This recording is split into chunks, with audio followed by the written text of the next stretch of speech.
Good afternoon from the ACSA newsroom in Sacramento. Successes and challenges with the LCAP, the topic of discussion inside the California State Capitol. ACSA member Dougherty testified before the Senate Education Committee Wednesday on the subject of LCFF and its attendant LCAP. Dougherty is the superintendent of Lawndale Elementary School District and co-chair of the ACSA Superintendency Council. She told the committee one of the biggest challenges districts face is getting sufficient parent engagement in the process. She said many parents, students, and community members in her district have been involved, but the story is not consistent up and down the state, where some districts are finding it a challenge to ensure a sufficient number of parents are included in the process. She also pointed to long and in some cases cumbersome documents. In her district, the LCAP is almost 50 pages long and proved difficult to understand some of the finer details, which are the most important.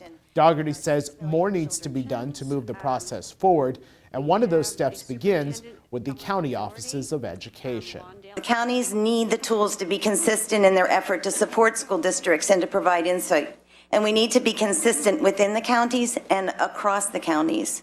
It's important to remember that one size does not fit all, so they need to allow the local decisions and time to evaluate effectiveness. And in some counties, there's been too much focus on compliance with the template and not really the importance of what's happening with the students. ACSA also requested that the rubric work be finalized but local control maintained, as well as similar metrics be used for both LCAP and API to strengthen and more thoroughly assess each district. Immediate feedback and multiple measures are also crucial. Now this. When I was little, I played school in my bedroom all the time, and I always felt at home there. Education's constantly changing, and you need to keep up and learn a lot of things. What's great in my job is that there's such a variety. Technology overall has changed the way our kids are interacting with the world. I always hope that I can help create an environment where kids can also develop a love of learning. I mostly come home feeling accomplished. My best day is when I get to do a little bit of everything. What keeps me going is really trying to focus on the most important things, which is usually what's happening in the classroom between the teacher and the students and between the students in each other. I would hope that if I ran into my students years and years later, that they would say that they loved being in school and that they continued on their journey and that they still every day find something new to learn about.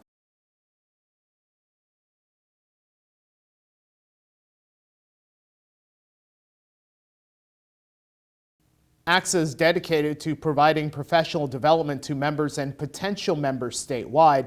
That includes symposiums, seminars, and one-on-one mentoring.